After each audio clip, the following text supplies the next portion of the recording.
네, 여러분 안녕하세요. 위장을 치료하는 김상태 원장입니다. 오늘은 최대 심박수 계산하는 방법과 그것을 통해서 운동 시 목표 심박수 알아내는 방법에 대해서 말씀드리겠습니다. 이것을 알아야 운동을 할 때 구체적인 목표 설정이 가능하고 더 지속적으로 운동을 할 수 있는 그런 동력이 생깁니다. 제가 최근 영상들을 통해서 건강을 좋아지게 하는 데 있어서 무엇보다 중요한 것은 뭘 잘 챙겨 먹는 것보다도 달리기나 자전거 등의 유산소 운동을 통해 최대 산소 섭취량을 늘리는 것이다. 이렇게 설명을 드렸는데요. 그래서 걷기보다 강도 높은 유산소 운동을 할 필요가 있다. 대표적으로 달리기나 자전거, 수영이 그것이다. 이렇게 말씀드렸습니다. 걷기 50분 하는 것보다 달리기 15분 하는 것이 훨씬 건강에 좋다. 만약에 내가 운동을 해본 적이 많이 없어서 좀 부담이 된다 싶으시면 제가 이 채널에 올려놓은 정말 쉽게 할 수 있는 달리기 방법인 걷는 속도로 달리기, 레이지 러닝, 그것부터 실행해 보십시오. 아니면 실내 사이클이 있으시거나 다니시는 헬스장이 있으시면 거기서 실내 사이클을 부담 없는 강도로, 다만 걷는 강도보다만 조금 더 강하게 타시면 됩니다. 왜 달리기나 사이클, 수영 같은 운동이 걷기에 비해서 훨씬 더 효과가 큰지, 걷기로는 도저히 해결할 수 없는 건강 문제를 해결할 수 있는지에 대해서 설명을 드리겠습니다. 그 비결은 바로 심박수에 있습니다. 심박수. 그래서 제가 지난 영상에서 지금 2024년인데 20년 뒤, 30년 뒤 사람들이 2010년대나 2020년대 사람들을 보고 가장 놀랄만한 현재의 건강 문화가 뭔지 예측을 해보면 그것은 바로 심박수를 올리는 유산소 운동을 이렇게까지 안 했단 말이야? 이렇게 될 거라고 말씀을 드렸죠. 심박수가 무엇이길래 그렇게 중요한가? 심박수가 올라간다는 것은 전신의 혈액이 더 필요한 상태라는 거예요. 전신 조직에서 에너지를 더 필요로 해서 피를 더 많이 순환시켜야 되니까 쉬고 있을 때는 분당 60번, 70번 이렇게 뛰던 심장이 그 이상 뛰게 된다는 것이죠. 그럼 그렇게 심장이 많이 뛰면 왜 전신에 에너지가 공급이 되느냐? 이것은 바로 우리가 끊임없이 숨을 쉬면서 새로운 산소를 빨아들이기 때문입니다. 그렇기 때문에 산소가 엄청난 에너지원이라는 거예요. 우리 몸의 세포가 뭔가 에너지를 필요로 할 때마다 우리가 뭘 먹어야 된다면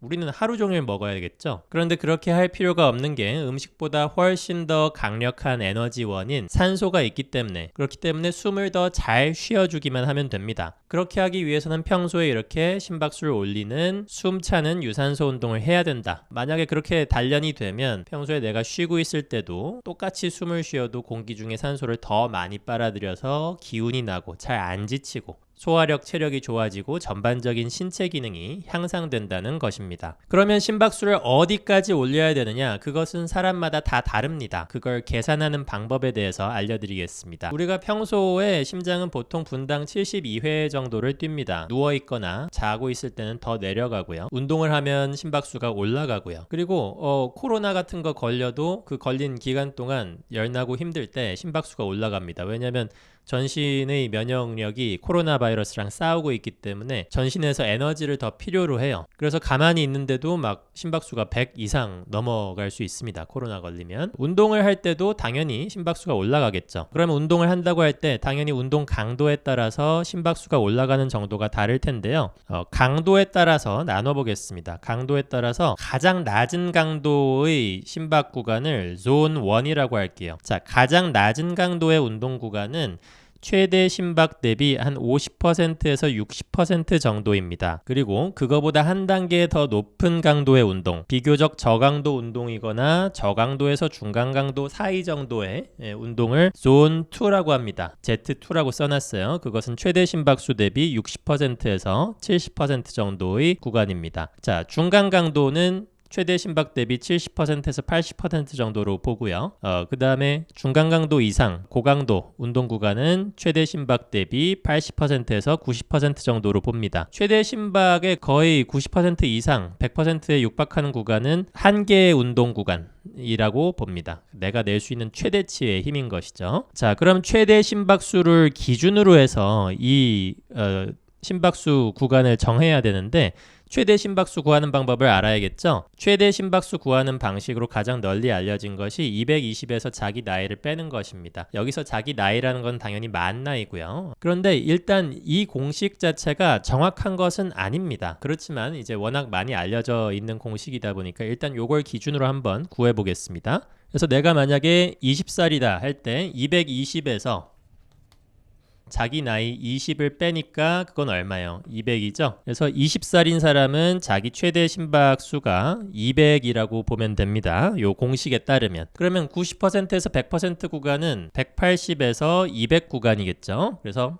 20살인 사람의 존 5는 180에서 200, 존 4는 160에서 180 구간이 되겠죠. 그리고 70%에서 80% 구간은 존 3는 140에서 160, 존 2는 120에서 140, 존 1은 100에서 120입니다. 존 1은 사실상 거의 걷기나 빨리 걷기 정도의 강도라고 보시면 됩니다. 자, 이게 20살인데 이제 나머지 연령대도 다 구해 볼게요. 30세의 경우 220에서 30을 빼니까 최대 심박수는 190이고 90% 구간은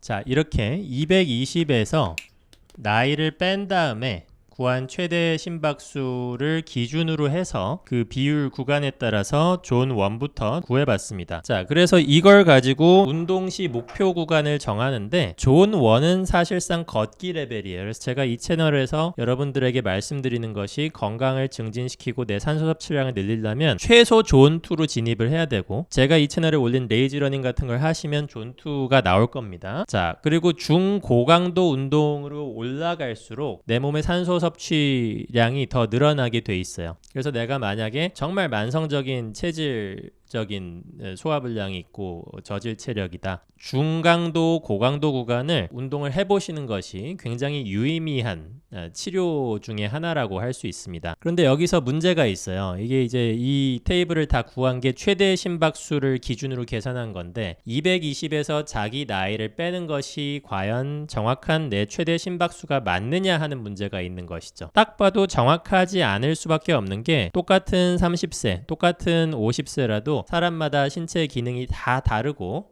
처한 상황이 다르기 때문에 저렇게 일괄적으로 구하는 것은 정확하지 않을 수밖에 없겠죠. 그럼 어떻게 구하느냐? 최대 심박수가 뭔지 먼저 알아야 돼요. 최대 심박수라는 것은 1분에 내 심장이 최대 한도로 뛸 수 있는 그 횟수입니다. 그럼 이것은 어떻게 알 수 있을까요? 굉장히 간단해요. 실제로 최대로 뛰게 해보면 됩니다. 예를 들면 40세가 최대 심박수 나이에서 빼서 계산하면 180인데 그러면 이 사람이 최대한의 강도로 운동을 해도 심박수가 180밖에 안 나오느냐? 꼭 그건 아닐 수도 있단 말이에요. 예를 들어 산에 갔는데 곰을 만났다. 그래서 정말 걸음한 아살레로 하고 전력 질주를 막 몇 분을 했어요. 그렇게 해서 곰을 간신히 따돌리고 난 다음에 이 뭐 스마트워치 같은 데 있는 심박수를 보니까 195가 나왔다. 그러면 그 사람의 최대 심박수는 일단은 195가 되는 겁니다. 왜냐하면 내가 전력으로 운동을 한 다음에 확인해 본 최대 심박이 195니까. 그러면 그 사람은 40세라 하더라도 195에 맞춰서 다시 계산을 하는 게 가장 정확하죠.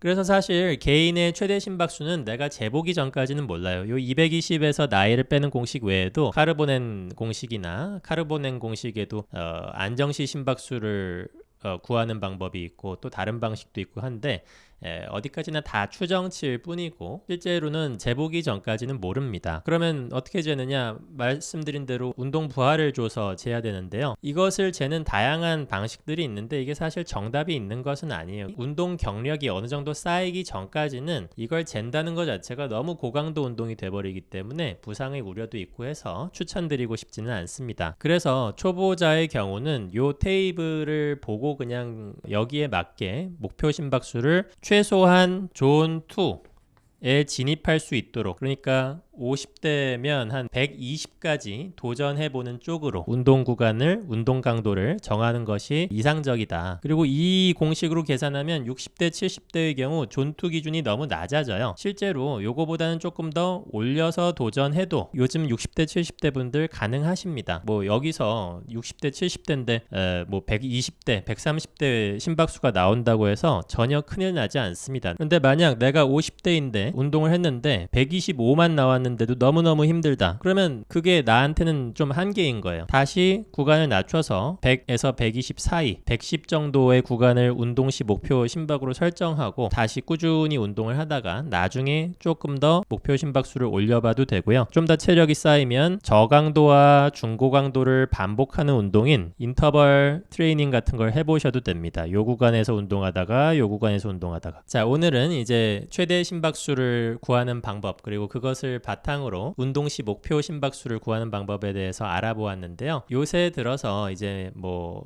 각종 스마트워치가 많이 보급이 되고, 아니면 헬스장에 있는 이 자전거, 실내 자전거 기구에 거기 이렇게 쇠 부분을 손을 대면 심박을 또 재주기도 합니다. 그래서 심박수를 측정할 수 있는 방식이 굉장히 많아졌기 때문에 이런 방법을 소개시켜 드렸습니다. 사실 나중에 구력이 좀 쌓이고 나면 이런 걸 신경 안 써도 내가 그날의 컨디션을 내가 직감적으로 알게 되고, 오늘 되게 몸이 무겁네, 그러면 존 2에서 벗어나지 말아야겠다. 오늘 컨디션 좀 좋은데 그럼 조금 강도를 높여봐야겠다. 이렇게 경험이 쌓이면서 스스로 관리할 수 있는 힘이 생겨요. 나중에 갈수록 오히려 이런 심박수에 대해서 좀 벗어나게 됩니다. 자, 그런데 많은 분들에게 이런 심박수를 올리는 유산소 운동을 소개시켜 드리는 것이 저의 어떤 의료인으로서의 사명이기도 하고, 저는 정말 이러한 운동 문화가 보급되면서 많은 사람들이 정말 더 건강해지고 의료비도 많이 아끼게 될 것이라고 그렇게 확신하고 있습니다. 자, 이 영상을 보신 많은 분들이 더 건강해지시고 자신의 잠재력을 다 피실 수 있기를 바랍니다.